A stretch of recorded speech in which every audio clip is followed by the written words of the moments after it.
Hi, this is Sushanto Pal and you are watching market mind with Sushanto. आज के date में mutual fund में investment को लेके ये प्रॉब्लम नहीं है कि म्यूचुअल फंड करे या ना करे। प्रॉब्लम ये है कि कैसे करे, एसआईपी के थ्रू करे या लमसम के थ्रू करे, किसमें ज्यादा प्रॉफिट मिलेगा। आज के वीडियो में हम यही डिस्कस करने वाले हैं। कुछ डेटा एनालिसिस भी करेंगे एंड दोनों के कॉम्बिनेशन से कैसे कैपिटल को ग्रो कर सकते हैं वो भी समझेंगे, जिसके बाद आप खुद डिसीजन ले सकोगे कि आपको किस तरह से इन्वेस्टमेंट करना है। अगर आज का वीडियो आप पूरा देखेंगे तो मैं ये गारंटी के साथ कह सकता हूं कि आपका म्यूचुअल फंड में इन्वेस्टमेंट का व्यू बदलने वाला है आज। So stay till the end. चलिए आज का वीडियो डिस्क्लेमर से शुरू करते हैं।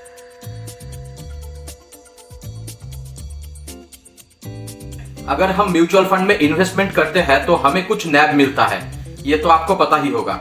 नैब का फुल फॉर्म है नेट एसेट वैल्यू। इसको थोड़ा और सिंप्लीफाई करके समझते हैं। मान लो आज बाजार में एप्पल का कीमत चल रहा है 200 रुपया पर केजी और आप 1000 रुपीज लेके एप्पल खरीदने गए। देन आप कैलकुलेट करके देखो, 1000 रुपया में 200 रुपया करके आपको सिर्फ 5 केजी ही एप्पल मिलेगा। तो इस तरह से अगर बाजार को हम म्यूचुअल फंड समझ के चले, एप्पल को कोई पर्टिकुलर फंड एंड रेट को नैप पकड़ के चलते हैं। इसका मतलब क्या हुआ कि आप म्यूचुअल फंड के किसी पर्टिकुलर फंड में इन्वेस्टमेंट कर रहे हो जिसका नैप चल रहा है 200 रुपया, और आप 1000 रुपीज अगर इन्वेस्ट करते हो तो आपको 200 रुपया नैप करके 5 यूनिट अलॉट होगा। आई होप इतना तो क्लियर है। अब चलते हैं एसआईपी में। एसआईपी का फुल फॉर्म होता है सिस्टमेटिक इन्वेस्टमेंट प्लान। मतलब एक पर्टिकुलर डेट में आपके बैंक अकाउंट से हर महीना एक पर्टिकुलर अमाउंट डिडक्ट होके म्यूचुअल फंड में इन्वेस्ट होगा। सपोज मान के चलो आप 1 साल के लिए कोई रिकरिंग डिपॉजिट करते हो 1000 रुपीज करके, तो उसका मतलब है हर महीना आपको 1000 रुपीज करके एक पर्टिकुलर डेट में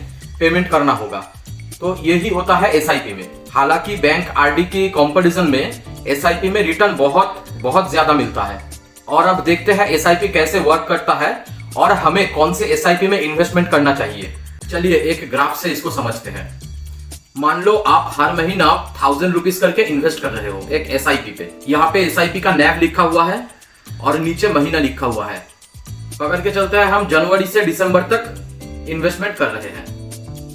तो पहले महीने जनवरी में जब हमने इन्वेस्ट किया तब नैप चल रहा था 10 रुपीज, फरवरी में 30 रुपीज, मार्च में 20 रुपया, अप्रैल में 40 रुपया, मई में 20 रुपया, फिर से जून में 10 रुपया, जुलाई में 30 रुपीज, अगस्त में 40 रुपीज, सितंबर में 20 रुपीज, अक्टूबर में 10 रुपीज, नवंबर में 30 रुपीज और दिसंबर में 50 रुपीज। तो हर महीना मेरा एसआईपी जो है इस रेंज के नैप पे परचेस हो रहा था कंटिन्यू। तो आप ग्राफ देख के समझ ही पा रहे हो, इस एसआईपी में प्राइस का बहुत ज्यादा उतार चढ़ाव है। तो मैंने 12 साल में इन्वेस्ट किया 12,000 रुपीज और नैप का जो एवरेज आया वो आया 25.83। अगर नैप को हम टोटल इन्वेस्टमेंट से डिवाइड करेंगे तो मेरा यूनिट निकल के आएगा जो है 464.75 यूनिट। और अगर हमारा करंट वैल्यू कितना है वो निकालना होगा तो हम करंट नैप से इसको मल्टीप्लाई कर देंगे,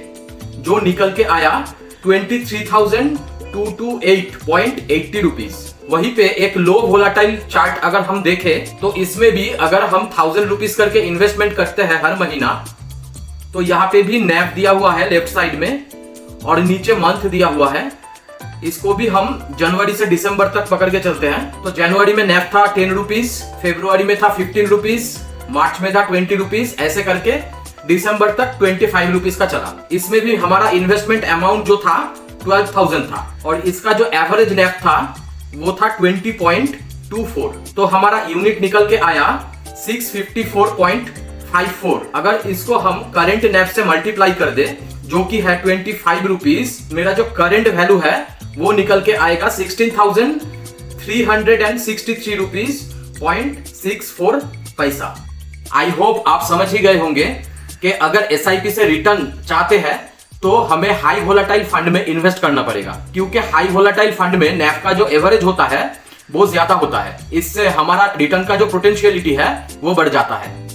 मान लो आप 12,000 रुपीज वन टाइम इन्वेस्ट करते हो लमसम में, और आप मान के चलो जनवरी में आपने इन्वेस्टमेंट किया जब नैप वैल्यू था 10 रुपीज। वहां पे आपने 12,000 रुपया डाला तो आपको 1200 यूनिट मिला। और जब आप विड्रॉ कर रहे हो दिसंबर में तो नैप वैल्यू पहुंच गया है 40 रुपीज पे। उसके बीच में जो उतार चढ़ाव होता है उसमें आपका एवरेज नहीं बन पाता, क्योंकि आपने यहाँ पे कोई इन्वेस्टमेंट नहीं किया। आपने जो इन्वेस्टमेंट किया वो वन टाइम जनवरी में ही आपने इन्वेस्टमेंट कर दिया, और दिसंबर में जब आप निकालने जा रहे हो तो 40 रुपीज पर यूनिट का नैब होता है। तो हमारा जो यूनिट है उसको करंट नैब से अगर मल्टीप्लाई कर दे तो 48,000 का हमें रिटर्न मिलता है। आई होप के SIP एंड लमसम का कॉन्सेप्ट आपको क्लियर हो गया होगा। तो अब देख लेते हैं कौन सा हमारे इन्वेस्टमेंट के हेल्थ के लिए अच्छा रहेगा, SIP या लमसम। देखिए यहाँ पे एक SIP के रिटर्न का कैलकुलेशन दिया हुआ है। मानो कि आप 10,000 रुपया पर मंथ SIP में इन्वेस्ट कर रहे हो 20 साल के लिए, और आपका जो एनुअल रिटर्न है वो 15% है एवरेजली। तो इस केस में आप 24 लाख का इन्वेस्टमेंट कर रहे हो, और आपका जो रिटर्न आ रहा है वो है 1,08,70,734 रुपीज, और आपका टोटल जो रिटर्न है दोनों मिला के वो है 1,32,70,734 रुपीज। वहीं पे आप जब लमसम में इन्वेस्ट कर रहे हो, आप 24 लाख वन टाइम में इन्वेस्ट कर दिया, मतलब पहले ही आप 24 लाख इन्वेस्टमेंट कर दिया, मंथली मोड पे नहीं, वन टाइम में आपने इन्वेस्ट कर दिया। अगर इसको हम 12% भी पकड़ के चले तो आपका जो इन्वेस्टेड अमाउंट था वो तो फिक्स था, क्योंकि आपने एक बार में ही दिया 24 लाख रुपीज, और इसका जो रिटर्न आएगा वो है 2,07,51,103 रुपीज, एंड दोनों को मिला के आपका जो टोटल रिटर्न आएगा वो होगा 2,31,51,103 रुपीज। मतलब कि आप समझ ही गए होंगे कि SIP में ज्यादा रिटर्न होता है या लमसम में। बट कैलकुलेशन को साइड में रख के अगर फैक्ट को पकड़ के चले तो 24 लाख का वन टाइम इन्वेस्टमेंट हर किसी के बस में नहीं होता, हर कोई एफोर्ड नहीं कर सकता, लेकिन थोड़ा थोड़ा अमाउंट करके SIP के थ्रू ये पॉसिबल है कि आप 24 लाख एक्यूमुलेट कर सकते हो। तो अगर इस पर्सपेक्टिव से देखें तो SIP हमारे लिए बहुत बेनिफिटेड होगा। सो आई होप आज का वीडियो आपके इन्वेस्टमेंट के जर्नी में थोड़ा बहुत वैल्यू ऐड किया होगा। लास्ट वीडियो में इतना सपोर्ट देने के लिए थैंक यू। ऐसे ही सपोर्ट करते रहिए ताकि मुझे मोटिवेशन मिलता रहे अगले वीडियो बनाने के लिए। इन्वेस्टमेंट के बारे में अगर आपको और कोई जानकारी चाहिए होगा तो प्लीज नीचे मुझे कमेंट में बताइएगा जरूर। तो मिलते हैं नेक्स्ट वीडियो पे, तब तक के लिए स्टे हेल्दी, बाय बाय।